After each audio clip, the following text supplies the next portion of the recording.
ಮಾಡಬಾರ್ದು. ಜೀವನದಲ್ಲಿ ಆಪ್ಷನ್ ಇಟ್ಕೊಂಡು ಯಾವತ್ತೂ ಲವ್ ಮಾಡಬಾರ್ದು.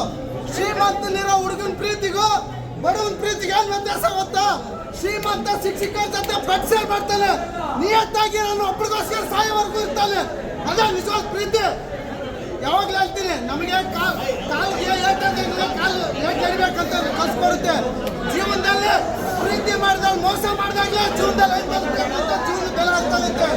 ನಿಜವಾಗ್ಲೂ ಹೇಳ್ತೀನಿ, ಪ್ರತಿಯೊಂದು ತಂದೆ ತಾಯಿಗೂ ಹೇಳ್ತೀನಿ, ನಿಮ್ಮ ಮಕ್ಕಳ ಜೀವನ ಮಾತ್ರ ನೋಡ್ಬೇಡಿ, ನಿಮ್ಮ ಮಕ್ಕಳು ಇಷ್ಟಪಡೋ ಜೀವನ ನೀವು ನೋಡ್ಬೇಕು. ನೀವು ಅವನ ಜೀವನ ಏನಾಗುತ್ತೆ ಅಂತೇಳಿ ಸುಮ್ಮನೆ ಪ್ರೀತಿ ಮಾಡೋದು, ಆಮೇಲೆ ಅವನ ಜೊತೆ ಇರೋವ್ರು ಮಾತ್ರ ಚೆನ್ನಾಗಿರೋದು, ಆಮೇಲೆ ಬಿಟ್ಬಿಟ್ಟು ಹೋಗ್ಬಿಡೋದು. ಪಾಪ ಅವನ್ನೆಲ್ಲ ಬಿಟ್ಬಂತ ಅಲ್ಲಿ ಬಿದ್ದು ಅಲ್ಲೆಲ್ಲ ಬಾರಲ್ಲಿ ಕುತ್ಕೊಂಡು ನೆನಪಲ್ಲಿ ಸಾಯ್ತಾ ಇರ್ತಾನೆ. ಅಂತ ಸೋಕಿಗೆ ಯಾಕೆ ಪ್ರೀತಿ ಮಾಡ್ತೀರಾ ನೀವು? ಅಂತ ತಿರುವಾಗಿ ಸೋಕಿಗೆ ಯಾಕೆ ಪ್ರೀತಿ ಮಾಡ್ತೀರಾ? ಪ್ರೀತಿ ಮಾಡಬೇಕು ಅಂದ್ರೆ ಸಾಯೋವರೆಗೂ ಜೊತೆಗಿರ್ತೀರ ಅನ್ನಂಗಿದ್ರೆ ಮಾತ್ರ ಪ್ರೀತಿ ಮಾಡಿ, ಇಲ್ಲಾಂದ್ರೆ ಪ್ರೀತಿ ಮಾಡಕ್ ಹೋಗ್ಬೇಡಿ. ಮೋಸ ಮಾಡೋರು, ಜೀವನದಲ್ಲಿ ದುಡ್ಡಿನ ಆಸೆಗೋಸ್ಕರ ಇರೋರು ಒಂದು ಸಿನಿಮಾ ನೋಡಿ.